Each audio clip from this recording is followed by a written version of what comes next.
Tembang menika ugi kula aturaken dumateng pepundhen kula ing sampun kepareng WA nenggih Bapak Eko Bilowo. Oh iya, sugeng dalu bocange. Salam kagem Pak Bupati menika sahabat kula.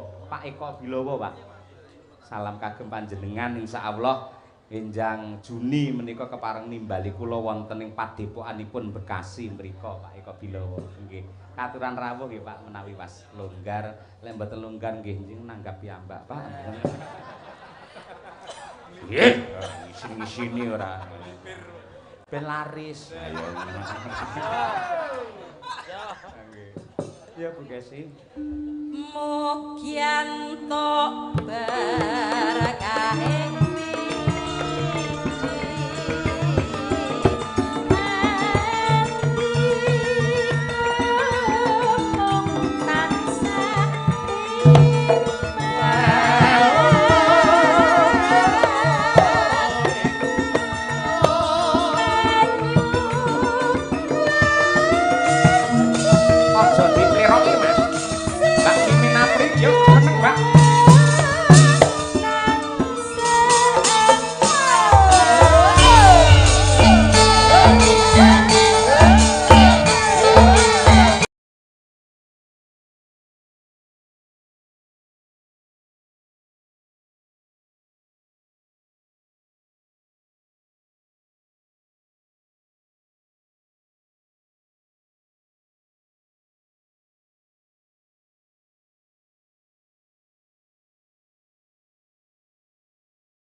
Sugeng dalu Mbak Limbuk Mak Cangik. Nggih. Sehat nggih? Sehat, pangestu panjenengan. Kabaripun sae? Sae. Alhamdulillah. Rezeki nggih sempulur nggih? Sempulur awet donga pangestu panjenengan. Amin, nderek bingah. Jenengan ning tasah eksis tanggapane ora rame. Oh, tasih menika dasare sinden enom kok. Sik kok ngomong ning enom. Maksudnya pripun? Lho nek tesih enom niku ora tesih energik. Nggih. Lho ngayahi do pirang-pirang tesih mampu. Lho, sinden kula iki enom kabeh lho, Mbak. Lah nggih. Nggih. Lah sing tuwek sapa? Niku partner jenengan. Jenengan wiwit saka berjuang nganti iso dadi viral ngeten iki pasangane ya karo Mbak Mimin aja ngono ah. Lho, lah nyatane nggih pun suwek iki, atuwek iki. Ya nadyan tuwek ning nadyan kaya ngapa lan kepiye niku lak rencang jenengan niku kakak jenengan. Piye carane kudu entuk pakurmatan. Lajeng kedahipun kula pripun? Dipun hormati, dipun ajeni. Dipun hormati, nggih. Malah padake gendera ora. Lah dihormati. Aku ora dibagekke kok, Ces. Lah piye? Bintang tamu rak mung kowe tok. Aku ora dibagekke. Oh, senajan Mary. sing ditelepon Pamku gat Pak Soehari aku ning yo nyatane anu ora dibagekke ora apa-apa aku. Rezeki 1000 dalan. Apa tak balekke bayarane pri nek kira-kira. Ora dibagekke. Mutung jenengan iku kedahipun rak disaruk ngoten, bagekke Mbak Apri Mimin ngoten. Mosok digaruk aja to digaruk piye to? Saruk. Oh sarung nggih.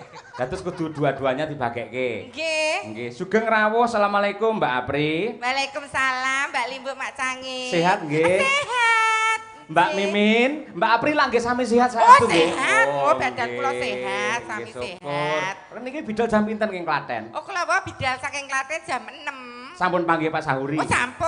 Oh, nggih. Mbak Mimin, lah Pak Sahuri wae lenggah teng pundi Mbak Oh, Apri? nika wonten kalih Bapak Bupati. Ngapa, Lek? Pak Bupati Pamengku Gati matur sembah sampun dipun timbali wonten mriki pun dilunasi.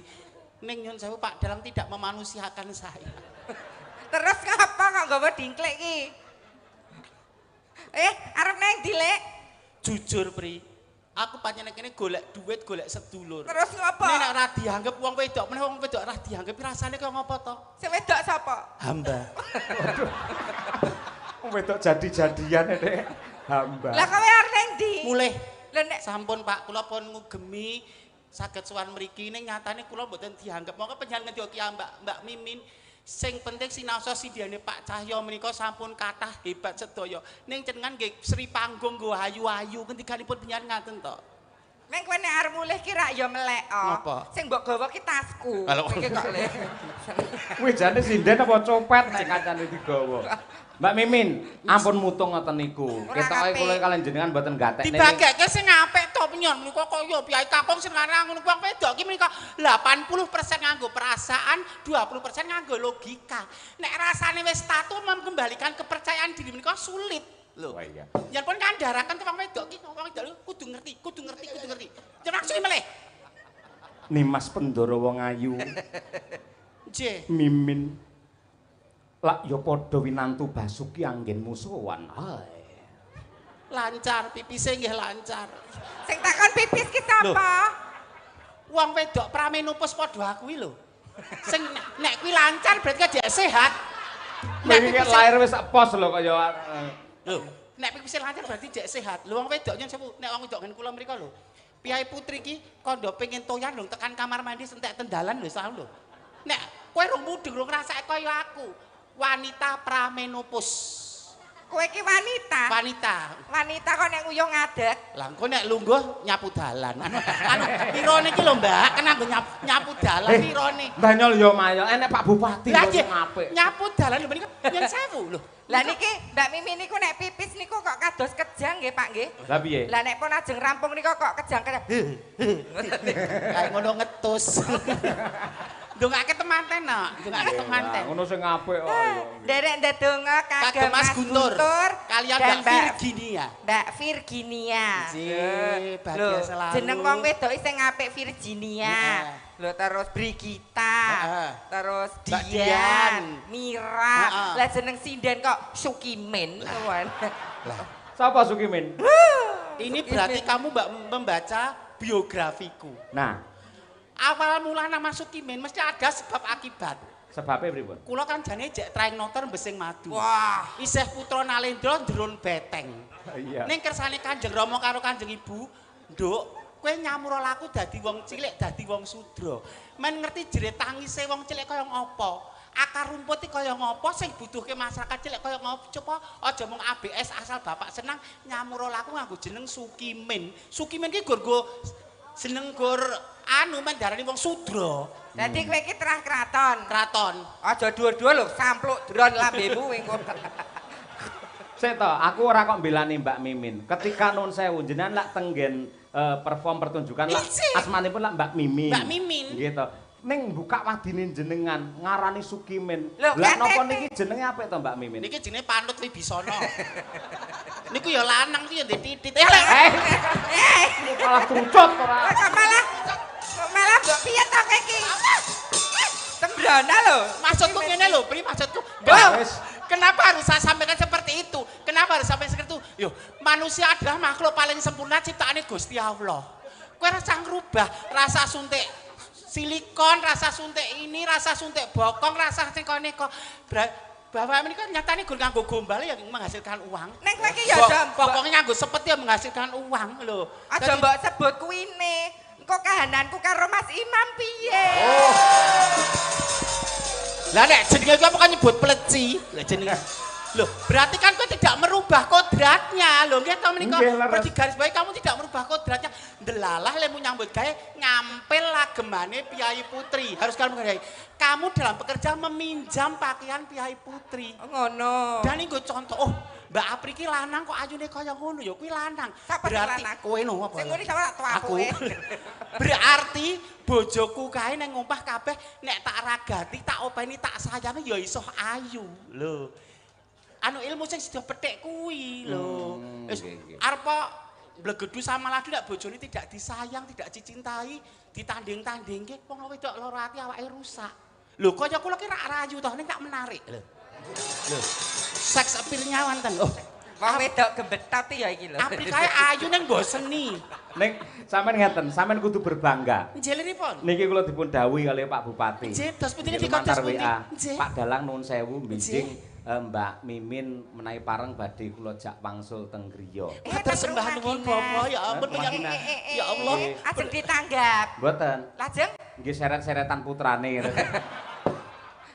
Semua itu mempunyai hak yang sama di mata hukum dan pemerintahan. Beliau merangkul minoritas. Iki piye carane nek kabeh ngemohi pemerintah ngemohi, pemuka agama ngemohi terus piye? Malah ada timbul masalah lebih kompleks lagi. Dirangkul, dikukup Mbak Min menjadi idola. Loh, jadi star. Lah kaya Star. Mbok primae kok setar. Bahagia selalu Mas Guntur, Mbak Mas Guntur, Mbak bahagia dunia Virginia. akhirat. Mugi-mugi dados keluarga ingkang ayem tentrem bahagia mulya. Enggal pinaringan kekancingan tresna wujud putra. Putrane nek metu lanang dadi wong lanang tenan. Tulen sejati. Nek metu wedok dadi wedok tenan. Wedok tenan. Aja kaya kowe. Kowe no aku arep ketok tuwa kae jek lho, energik eksotis. Energik eksotis mistis. Penuh misteri.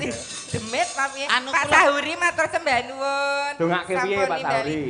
Usahanipun bakso. Ndongaaken Pak Sahuri menika menawi Pak Sahuri mboten tindak mriki kok kadosipun kirang ngoten. Kirang afdol. Nggih. Bapak mboten ngirangi raos hormat lho Bapak Bupati sampun kersa paring sambutan panjenengan raktang sak klimah kedasipun marem manah kula Bapak. Monggo Bapak. Mboten sawiran kula mung rerangken. Nggih nek sawiran mung rerangken. Monggo Pak Sahuri, nggih. Monggo Pak Nggih. Dedek dedek. Ya kemawon.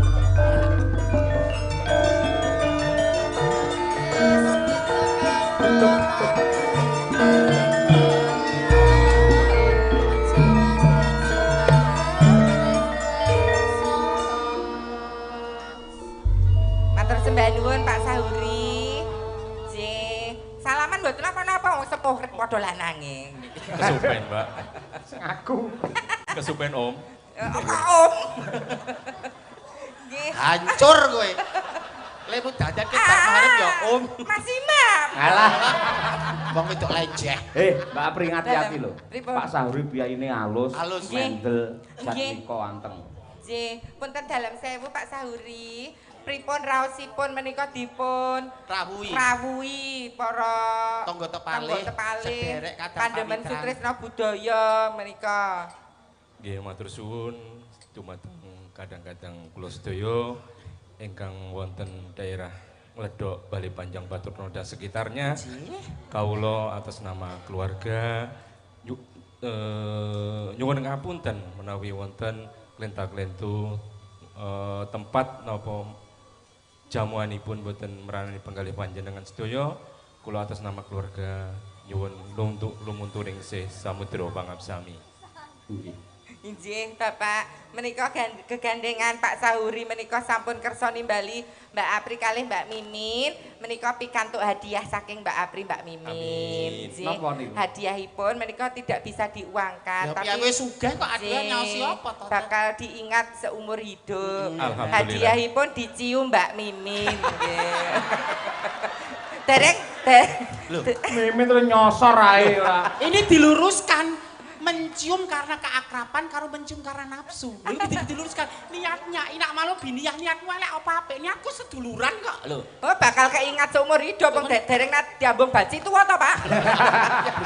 Nonton midali kapri. Sik, aku tak nyuwun prisa, Pak Sahuri ngapunten. Jenengan lak piyai turah. Nggih. Gitu.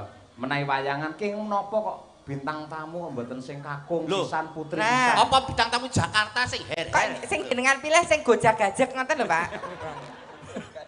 Napa sebabe, Pak? Napa mergo kula tesih perawan? Alah. Angel lho, umur 50 tahun saya menjaga kerja dan kehormatan. Perawan lho. udele kuwi. Sebabnya napa, Pak, kok Mbak Mimin Apri? Nggih, kula sak keluarga niku fansipun Mbak Apri dan Mbak Atur Mimin. nuwun Bapak ya Allah kok Medeni. Bapak Yusuf. Ya Allah mongko kelasane ngatiku ya Allah. Aku rumangsa dimanusiakan aku ya Allah. Menika ugi Bu Endang menika ugi ngefan. Oh, nggih. Bu Bu Kamti. Bu Endang Sukamti. Oh, Alah tak tawale dhewe. Apri iki lek les Ngawur. wasis. nggih, nggih. Termasuk ke Pak Dalang pun Cahyo Kuntadi. Nggih. Nggih kula nggih sami ngefans menawi garwa kula ngefans kalian Ibu Sukesi. Oh, ngaten. nggih, sembah nuwun. Izin. Menawi teng kula teng Bu Kesi ngefans teng Mbak Apri niku cocok. Nggih.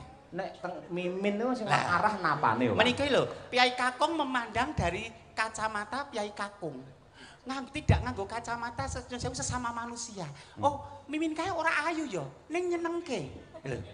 Mimin kae jane ora pinter, ning iso dadi madrasah kagem putra-putrane. Sopan santun unggah-ungguh mula-muli niku dikedepankan adat ketimuran. Nggih. Lho, nek Apri ayune mergo suntik putih kula mergo air wudu. Lho pun beda. Pun beda. Dari niku saja pun beda. Sik, Lah, lah nek- nek takoni saiki, Mbak Mimin rene sik. Nggih. Sampean Mbak Apri mau putih mergo apa? Suntik putih nek ra dedet kok dongos-dongos ireng meneh. Sampean mergane Air wudu alami paringane Gusti Allah. dadine sampean putih. Nggih mboten putih ning anu nyeni ngoten lho. Saya tamang delok kan yang TV lho, ora putih lho, kelawu lho sampean. Niki perlu di lho. Lho niki sak awak niki gandeng cinta Indonesia. Ya. Niki Mbak Mimi niku sak awak niku batikan Kulitnya kabeh. berbatik. Wah, Nah, nyeni kan, no. liyane kan pengen suntik putih men tok putih mulus dengan harapan lawan jenis tertarik terpikat karena kemulusannya. Nek aku cara membentengi diri piye caraku? Jangan terlalu putih lah. Kulitku tak gawe batik, men lawan jenis tidak tertarik kehormatanku tetap terjaga. Lho. Niku sanes nyeni. Batik niku tilas koreng. Malah nyeblok nih. Sik sampean mau wudu barang berarti lek wudu berarti muslim lho jenengan. Muslim insyaallah salat. Nun sewu. Nggih, Salat nggih. Nggih, salat. Nate berjamaah. Berjamaah nggih. Kula tak takon, lek jamaah sampean melu kelompok pria napa wanita? Anu, kula ten perbatasan gen kelirin ngono lho, Pak. Nggih ten gen pria kok ya nek masalah akidah masalah agama nggih ben. Tak kira ning dhuwur sekat. Bapak ngersakaken lagon menapa? Pak Sahuri ngersakaken lelagon menapa? Ingkang ragian tataripun inggil ngampun sing biasa-biasa mungkin ndak Wow, sinden Apa merabot. lah kletinge Bu Kesi lho, Bri. Aduh. Rating. Ngersakaken lagu menapa Pak Sahuri?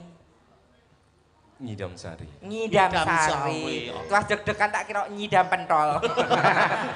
Nyidam sari. Idam Sari nggih. Nggih, mengke Dipun dipun pinasani, aturaken. Bapak nggih, matur Nggih. sembah nuwun. Gek telepon aku gek Mbak kula lunasi 20 juta ngono gek aku ya terus piye apa ayuku ki payu 20 juta. 20 juta mulai gondas apa ora kowe engko? Senengane. Sembah nuwun Pak Sahuri mugi pinaringan sehat panjang Lancar, yuswa. tinggal pirangan mau wayah. Lah. Tutuk ngomong putra wayahipun. Amin. Amin. Sembah nuwun Bapak. Lancar menjadi Sik. ladang berkah kamsedanipun nggih, Pak. Sik, sembah nuwun Pak Sahuri. Mbak Nun, nggih. Sik. Para lenggah, para penonton tepuk tangan untuk Bapak Sahuri luar biasa. Ah, Pak Sahuri apa? Pak Lurah pengen diparingi kenang-kenangan. Ora apri kabeh kok dian. Pak Lurah wis ajre. Nggih. Sing kersake wau napa? Nyidam sari. Ngidam Ngidam Sari. Sari. Cobi bawanipun jenengan berdua, men Anjing. Kiai Balik Panjang pirsa. Ambak asline niku priya Rainaga, anu Ampun, Kak Rainaga. priya ning suwantene sae ngoten lho. Rada rene lek kok ndak kaling-kalingan cagak. Nah. Nggih. Ayuku men ketok maksimal tekan buriane. Ayu apa kowe ning padangan jenggotmu? Mbok dikerok. Jane mahrib ya tak cukur kok teng sini. Jene wong wedok fertil ya subur ngene iki pancen. rezekine lho, paribasan sore kelong esuk wis entuk banyu Aku mili ngene. soalnya nek iruh wong rada brewok ki iso piye ngono lho.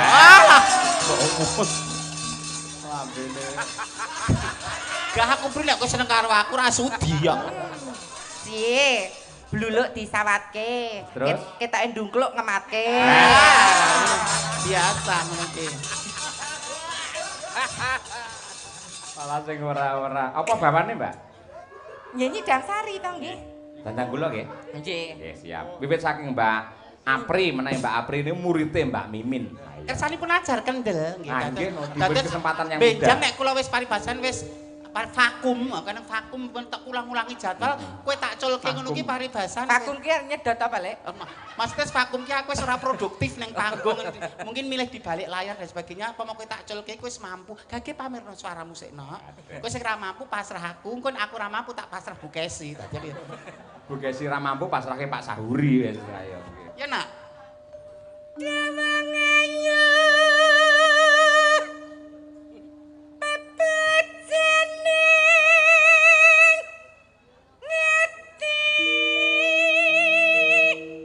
Tak kandhani to suaramu apik ning napasmu ora patek landung mergo kowe udut terus iki lho pri wong wedok kok nek udut tek rong slop. Wong wedok Mas Serong slope para bodol telake to. Mas iki kok bungkus iki lho Mbah.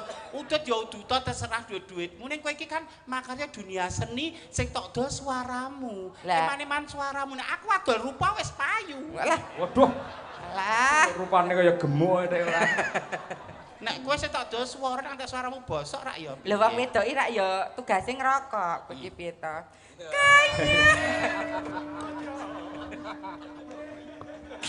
Apri kocluk ayo. Tatone anu kijing.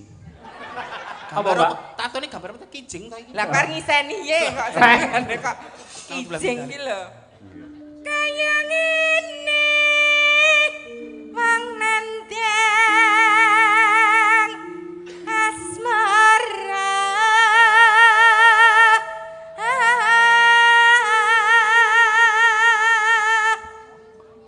gurune kaya ngapa ya? Aku Iya. seliramu seleh. Seleh. Rada mundur no. Oh iya. Jadi biar pemirsa ki mudeng. Oh, iki tatarannya saya berproses. Bukan berproses tidak bukan berarti jelek loh. Masih berproses. Oh, iki sudah stay. Corone iki pondasine sebakoh lah. Stay, homestay ayo.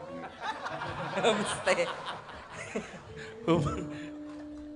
Ini kanipun Mas. Waduh, Lah, Lagi soro. coba gurune kaya apa? gurune kaya ngapa niki? Pak Bupati Lenggang. Ya iya no.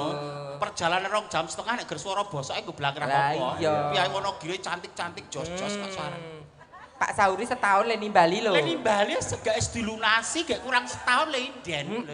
Nek ra diner tenan ya ora mungkin to. Lah, Terus live streaming barang.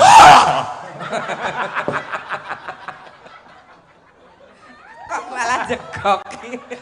Apa to? Baik. Anu Mbak, kalau menjingnya diatur sih.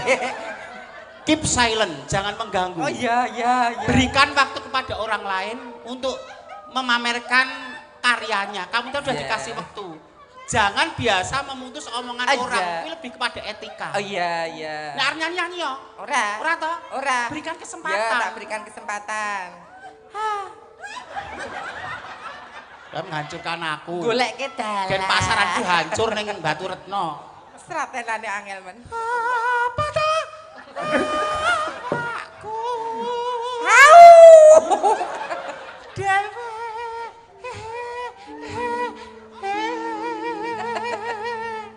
Kok Sinden nek suarane kaya ambulan. Lah. Nek Bu Kesi ra cetha.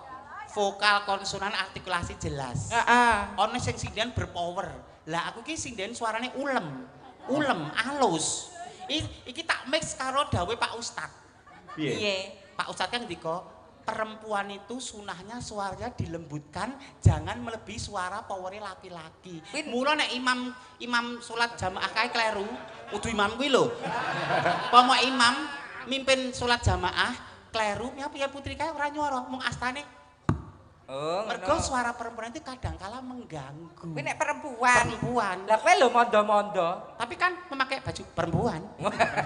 Iya. Dewa kok Gurapada ae. Wong ayu Aja lho. dilokne to pri wong Wong jenenge. ayu yo kelem sithik termakan. Ayo. Duh dewa Jawata.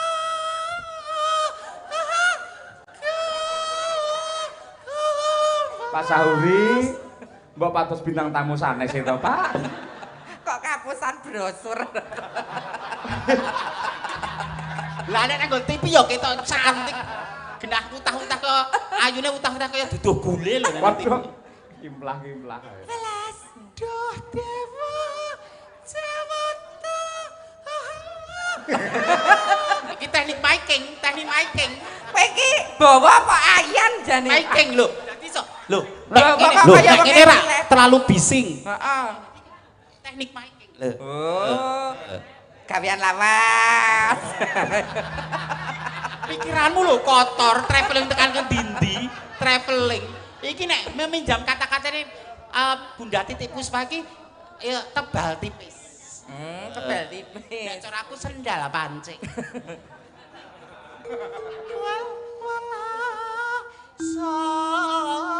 Somring Pak Mami.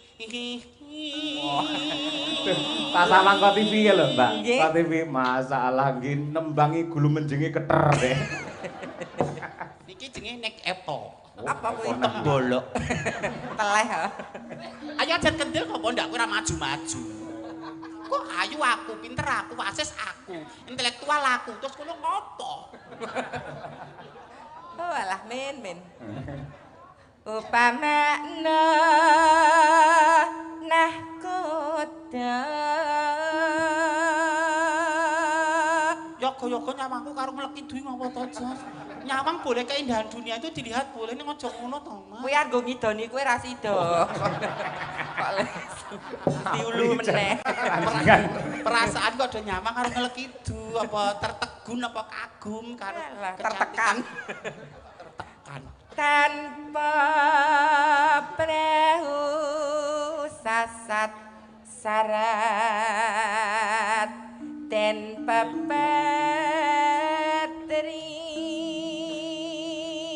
papatri. Suara lanang rasa sok cantik. Bahwa jati dirimu kamu telah lahir sebagai laki-laki suara lanang. Aku lho. Ngidam. Waduh. Ya. Jajal pamerno, Pak. Ayo, Pamerno. apa, Mbak? Dalan iki kok umpamakno ya, ki sarep Lampung Oh kok. iya, Bismillahirrahmanirrahim. Duh, Ngatur telak. Pantai Sekipu. sekupi ayo. Umpamakno nahkoda Beda. Beda. tanpa Lanang. perahu Wedok. sasat Lanang wedok bareng, ayo. meteng no mengke. Mung bareng dolane apa meteng? Lah nek lenang wedok Dolan campur. ki ra apa-apa, jajan meyam bareng ra apa-apa. Sing siji kuwi aja. Apa ta, Lek? Kok dadak tak critake, boleh kita berteman dengan siapapun, serawung dengan siapapun, ning sing siji kuwi aja paligine wong wedok. Soale cara-cara kuwi terenggut kehormatane seumur hidup paribasan lho kuwi asor lho. Lah kok kowe kan disampirke ning galengan. Lah kan dibayar. Nek dibayar kan dol tinuku sah. Sah. Transaksi. Transaksi ya teh hitam di atas putih. Aduh. Wis ra bayaran mulih masuk angin digering wong sak desa dosane ra mekakat. Korban aplikasi babak bundas. Apa? Melicet. 100 meter kok ketemu nih Sulomo malah.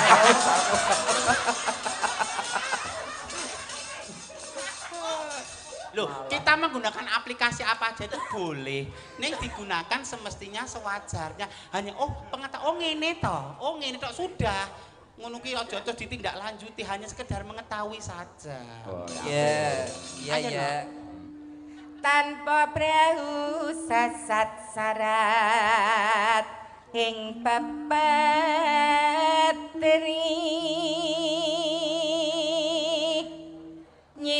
nyidam saring asmara.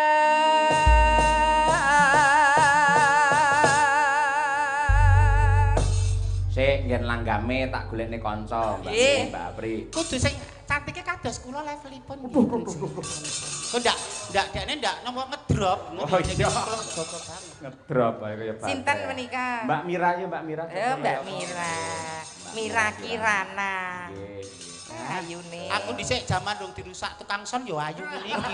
Yo cantik ngene iki aku yo molek ngono ya jenenge wong ya sesuwe so rusak to jenenge. Jejer. Nah, ngene. Wah, jan telu-telune padha ayune kabeh. Wedok ngene iki lho, Lek, saka bodine lho, saka ngiringan ya patut, saka mburi ya patut, saka ngarep ya patut. Lho, lah nek kowe kuwi wong wedok kok susune daya ngalor iki apa eneng. Wong wedok susune doyong ngene iki men. Anarkis Kowe kuwi. guyon kono-kono marang Mas lenggah Pak Bupati. Lah ngapa? Perangkat kabeh rawuh. Terus Ngono iki ra sopan. lah wong gur kanebo kok Benakno Mas. Loh, tapi jane ini nggak percontohan juga loh. Kenapa wanita kalau sudah melahirkan berubah bentuk payudaranya? Itu yang saya jangan takut berubah bentuknya karena kodratnya wanita itu menyusui dan ibu yang mau menyusui bayinya kemungkinan kecil terkena kanker payudara. Nah, kaya tahu-tahu. Lho bojone tanggaku ya tak ombeni ya tadi. Salah bojone tanggane barang. Dan gen kecerdasan anak menika terlahir dari ibu yang cerdas, bayi sing kersa minum ASI. Oh, lah nek ndekmu kan ya ASI. ASI. Air susu iblis tadi. Ayo Nduk Mira Kirana. Sing endi nak? Ayo lah Dek Mira. Dhewe. Lho, ayu menik-menik. Lho, jan. Wah, jan Mbak Mira kaya Sri Uning, Mbak Apri kaya Sri Tanjung. Mbak Mimin Jang kaya Sri Gala. Keblong-blongane ngono Mbak Mimin ora. Rada rene Nduk Mira. Lho, sing wedok kene sing lenang ben kono. Wedok. Tak share fotomu zaman disunat piye. Sing wedok kene. Sing wedok kene sing lenang kono. Wedok. Lemu sunat lho ngeterke aku. Sing wedok kene. Aku dhisik lho, gur dikerek kunir kok. Kae iki nggo nambani kadas Mas kae kok. Aku gedhing iki dene pencitraan iki seolah widun. Sing wedok kene, kowe sing lanang kono. Oh, edan lho. Ayo Dek Mira. Mira ya Mira.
Mbak Apri kalian Mbak Mimin iki merasa pripun ngoten?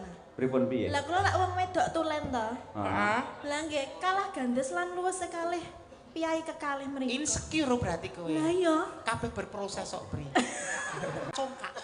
Pinter ya. Pinter ya. Soalnya dhisik tau kerja ning bank. Oh iya to. Bangjo maksudnya. Malah ngemis. Iki gue tak aturake marang adik-adikku mahasiswa iki kepareng ning mburi kelir iki Mas Akbar. Mas Aji, sugeng pinarak ingkang sekeca. Ayo. Semangat Dek Mira monggo laju wong ayu.